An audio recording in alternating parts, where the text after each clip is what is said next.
Hey guys, welcome to another episode of Everyday EDC. My name is Tyler, and today we are reviewing the QSP Leopard.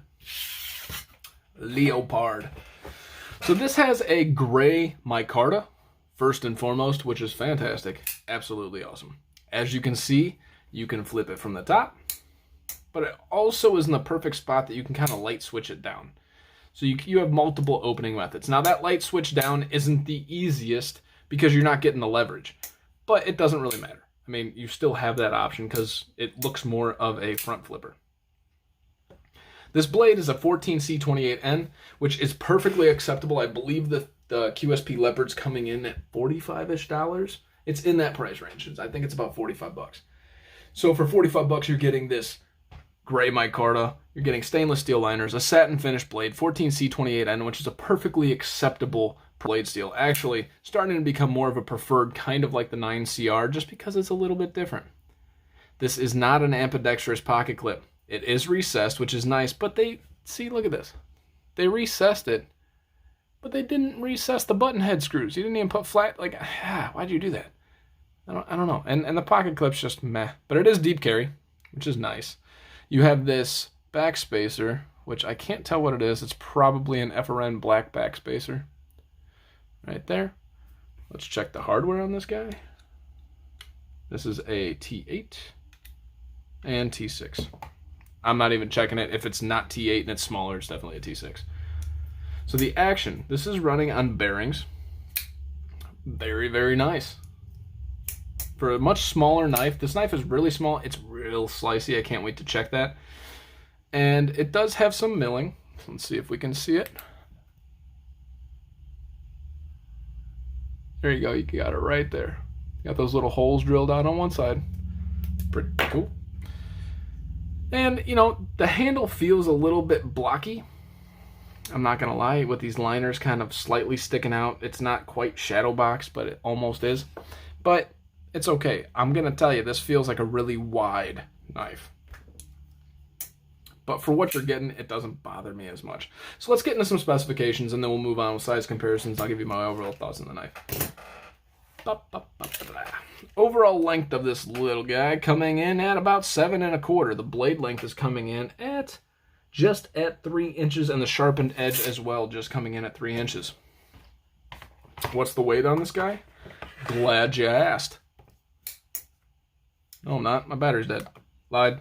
Okay. 2.82. I don't know why I leaned around like I couldn't see it from where I'm sitting. I literally leaned on the side of the camera like, I wonder what it is. So 2.82 for the overall weight of this guy.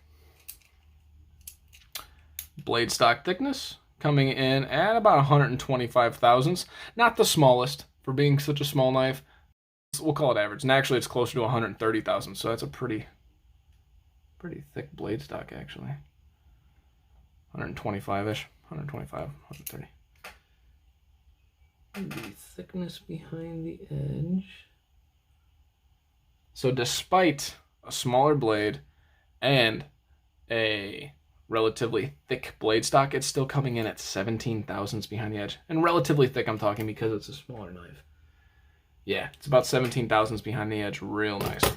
I'm a huge fan of that. And I could tell right away when I first used this thing was ultra slicey. The handle thickness is coming at a 0.52. Your average knife comes in at about a 0.5, so it's not much off from that, but it does kind of feel blocky, just, I guess, the build, the micarta. The micarta, for those of you who haven't felt, you know, QSP's micarta, it's really nice textured, and it feels nice when you're doing this, but it's also super solid doing this, and I can tell because those liners are pretty darn thick on there, so it gives it a super solid feel, but it also makes it a little bit more blocky. Let's see here. I just apparently wanted to flip it. Let's check the overall height of this guy, excluding the pocket pecker. It's not even a pocket pecker. The overall height of this guy coming in at just about 1 inch, so it's a pretty small knife. To put that into perspective, the Manix 2 is coming in at about 1.74 inches. So it's a pretty short knife. All right, into some size comparisons, guys. Here we have the Rat Model 1.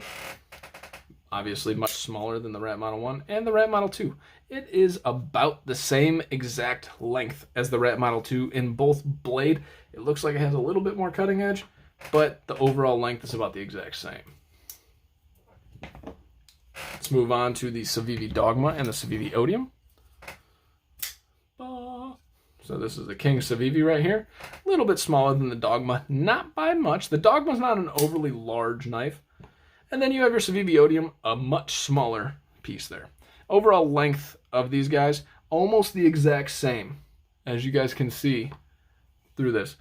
It's about maybe a quarter of an inch smaller, but you also have this little point at the end that makes it probably a little bit longer than it needs to be. And I'll have to take a look at that in the last overview to kind of see if there's a reason why they did that. I couldn't really tell.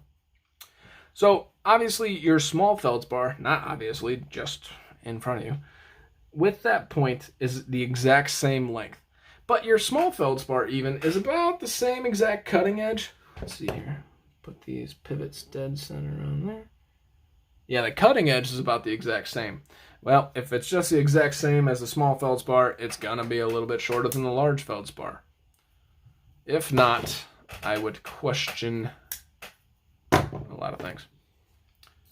So here is your PM2. Much larger in length. And here is your PM3. Once again, a little bit. Let's see. Let's try to do this again. The PM3 looks a little bit longer, but when I stack them, they look the exact same. And here's it stacked on the PM2. Obviously much smaller. Obviously. So, what are my thoughts on this guy? Well, in my opinion, I've watched reviews on this knife, and I always watch reviews on the knives before I review them that are out there if I have the opportunity to do so, to see what other people's thoughts are. The overall thought is people love this blade, and rightfully so. This blade is gorgeous.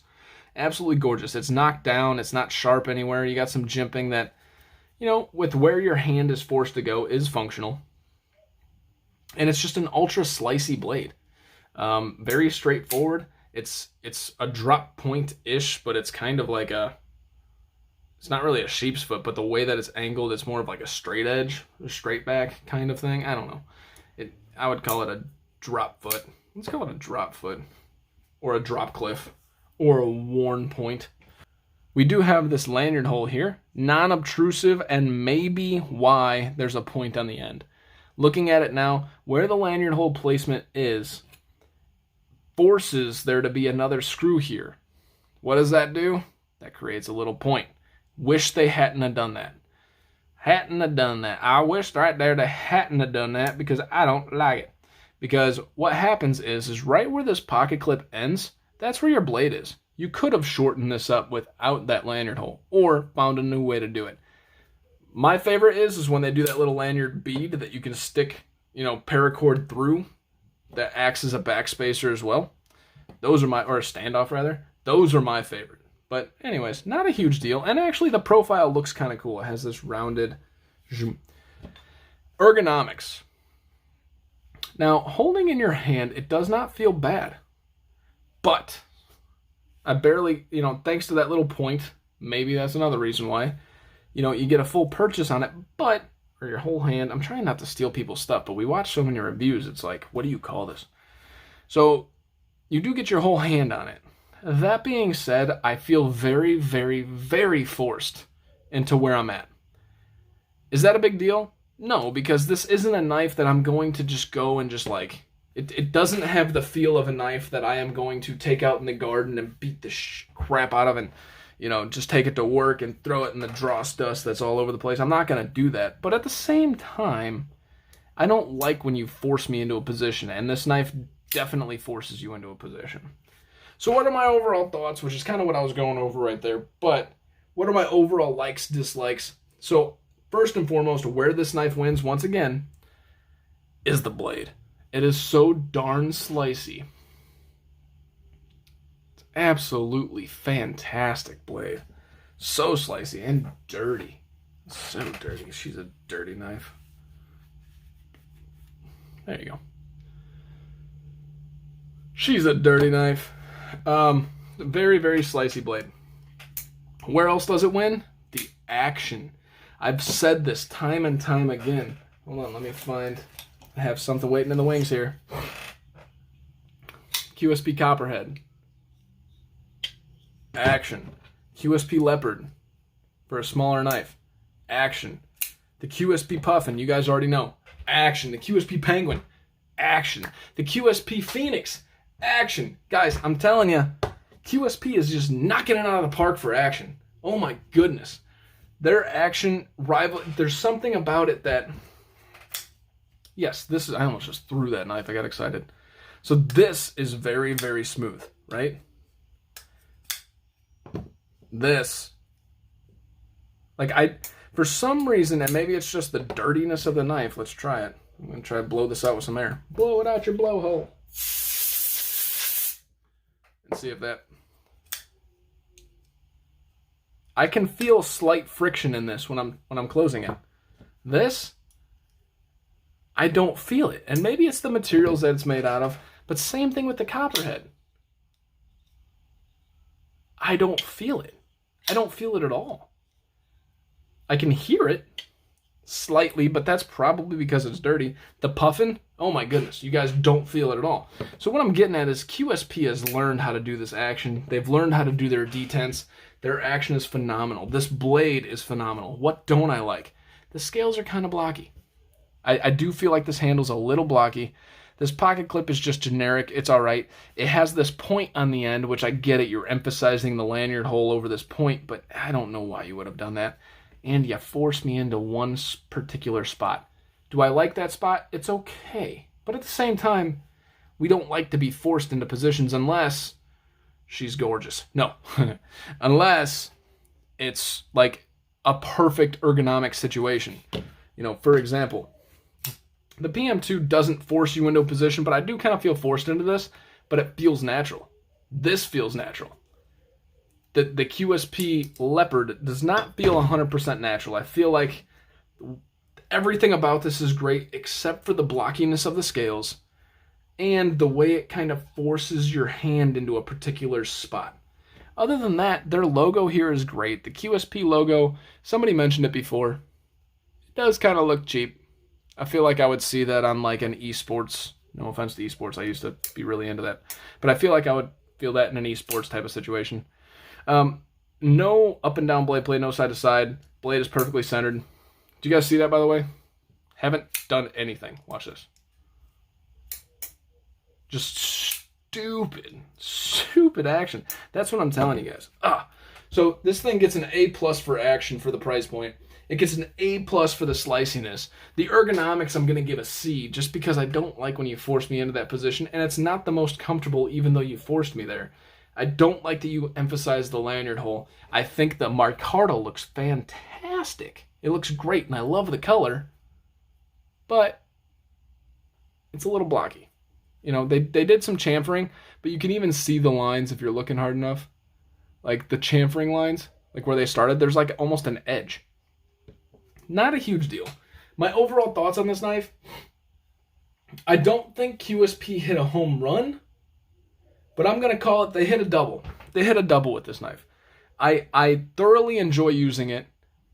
I would not pick it over my Puffin. I wouldn't pick it over some other smaller knives, but I love the action. I love to fidget with it. I love the blade. So there's a lot to love here. It's a great knife for the price. I'm not mad about it. It wouldn't be a budget knife contender of the year because of those things that I mentioned. But if you were looking for something specific like this, the blade, the action, a front flipper, etc., you know, there's not too many in this price range. Your McKennas, your Exarchs, those things, which are both Civivi. But I think it fits the bill for that, but it does miss a mark slightly. So if I had to rank this knife from an F to an A, I would give it a B- to a B. And that's all right. I mean, that was good with B's. So my name is Tyler. This is the QSP Leopard. Thank you guys so much for watching. This is Everyday EDC. You guys stay sharp, stay safe, have a great freaking day. It's almost Friday. Let's celebrate and go drink a freaking beer. Have a great day, guys.